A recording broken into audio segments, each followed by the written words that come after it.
In terms of buying tickets, 'di ba, yung online reservations, paano ba 'yan? Would you say na 50-50? 50% ay nagbo-book na online, 50% nagpupunta pa rin diyan sa mga terminal, bumibili ng ticket, yung old school, no? Paano ba yung ano ninyo pagbebenta niyo ng mga tickets ninyo para hindi rin nagkakaroon ng siksikan diyan sa inyong mga terminal? Yes, Miss Pat, actually, yan nga rin po yung napansin ni Secretary of Transportation nitong Monday, no? Because nung nakausap niya po yung ilang mga pasahero doon sa Batangas Port, ang nabanggit ay yung ibang mga website ng shipping line ay hindi gumagana. Kaya po nitong Monday, ang sabi po ni Secretary ay siya magbibigay ng order dito sa Marina at sa mga shipping lines na dapat i-require nila na lahat ng shipping lines ay gumagana yung online website para hindi nagkakaproblema yung mga pasahero. Kasi po yung ibang pasahero natin, gusto naman nilang mag-book online. Pero hindi gumagana pagdating sa, kunyari, payment na o kaya biglang magka-crash yung website nila.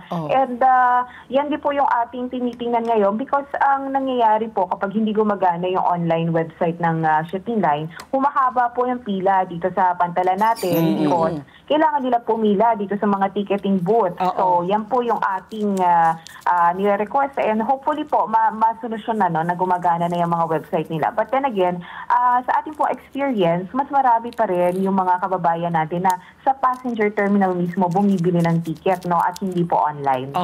Is it because, follow-up ko lang, Wedge, sorry, is it because may mga horror stories daw, may mga nabibili daw ng mga peking tickets online? May na-receive ka na bang ganyang report, Eunice?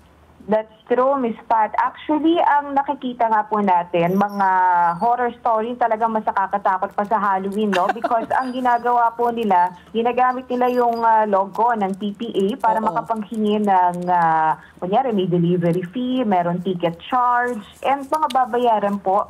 And meron din pong instance na, kasi ito po yung mga report mismo, no, from the people na naluloko.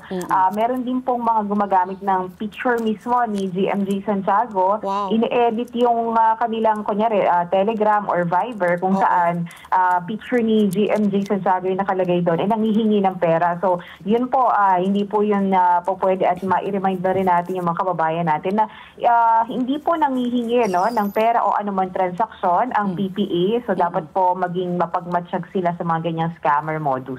Yung mga shipping lines lang, no, sila yung authorized na magbenta ng ticket, hindi ang PPA, correct?